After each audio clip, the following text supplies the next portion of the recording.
The most important question for us is, how can we truly be fulfilled in life? How can we create lives that are truly worth living, given that these lives come to an end? The past is a memory. It's a thought arising in the present. The future is merely anticipated. It is another thought arising now. Okay, what we truly have is this moment. And it seems to me, if we want to build a bridge to a rational world that the better part of humanity can cross, we have to deal with this fact. Now, most of us do our best not to think about death, but there's always part of our minds that knows this can't go on forever.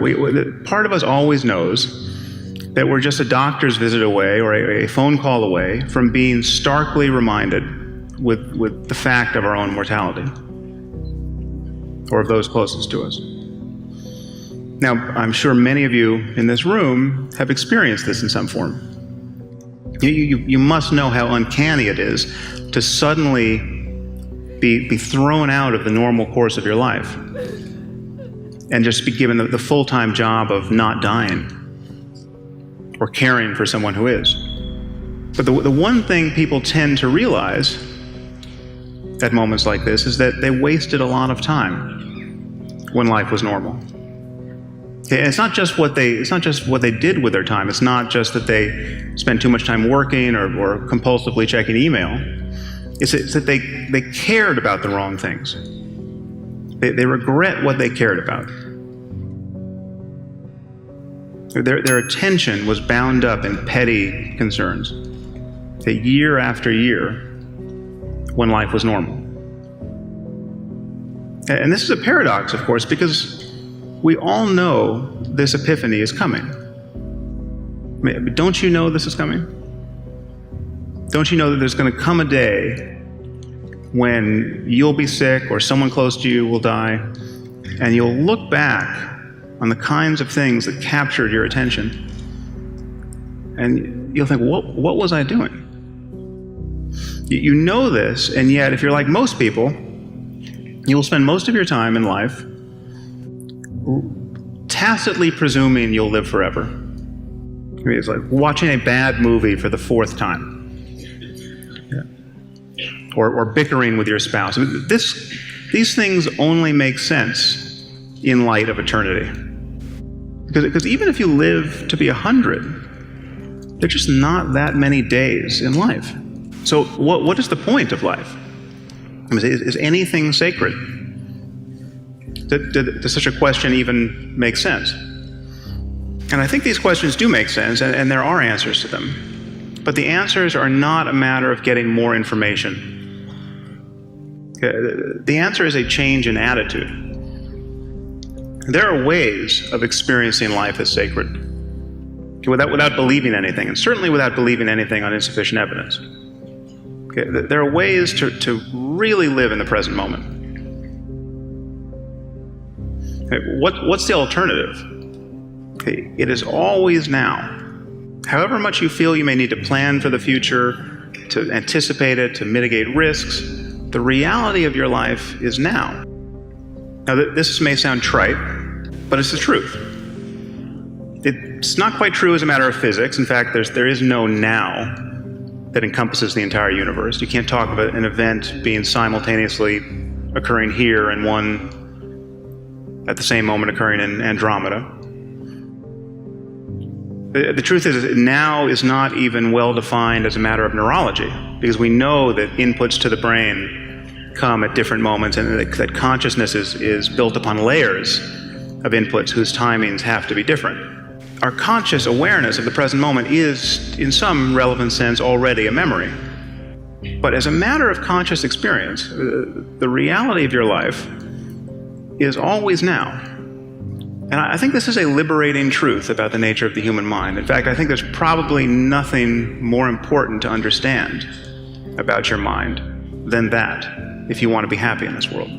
The past is a memory. It's a thought arising in the present.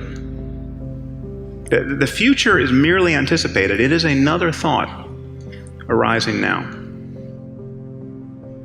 Okay, what we truly have is this moment and this. And we spend most of our lives forgetting this truth, repudiating it, fleeing it, overlooking it. And the horror is that we succeed. We manage to never really connect with the present moment and find fulfillment there because we are continually hoping to become happy in the future. And the future never arrives. Now, even when we think we're in the present moment, we're in very subtle ways always looking over its shoulder, anticipating what's coming next. We're always solving a problem. And it's possible to simply drop your problem, if only for a moment, and enjoy whatever is true of your life in the present. So we have a very limited view of what's going on.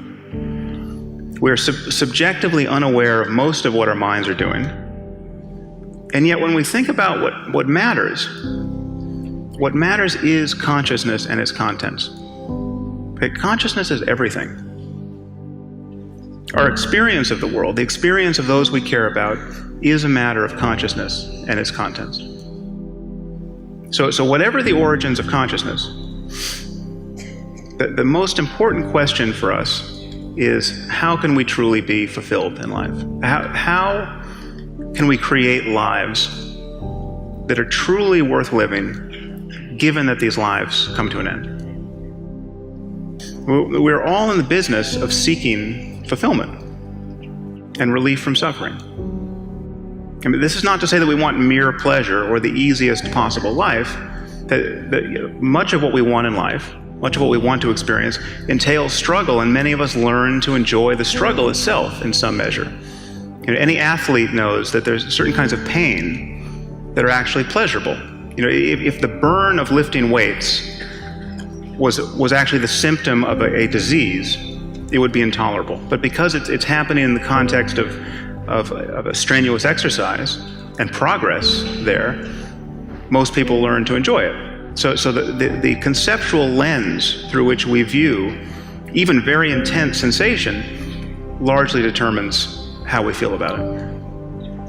And this is one of the many ways in which our thinking about experience changes the character of experience.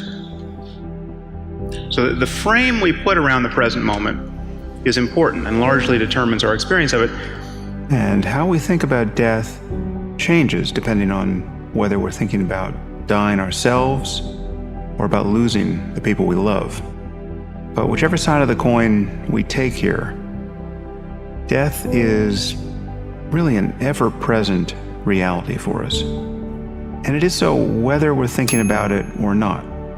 It's always announcing itself in the background, on the news, in the stories we hear about the lives of others, in our concerns about our own health, in the attention we pay when crossing the street. If you observe yourself closely, you'll see that you spend a fair amount of energy each day trying not to die. And has long been noted by philosophers and contemplatives and poets. Death makes a mockery of almost everything else we spend our lives doing.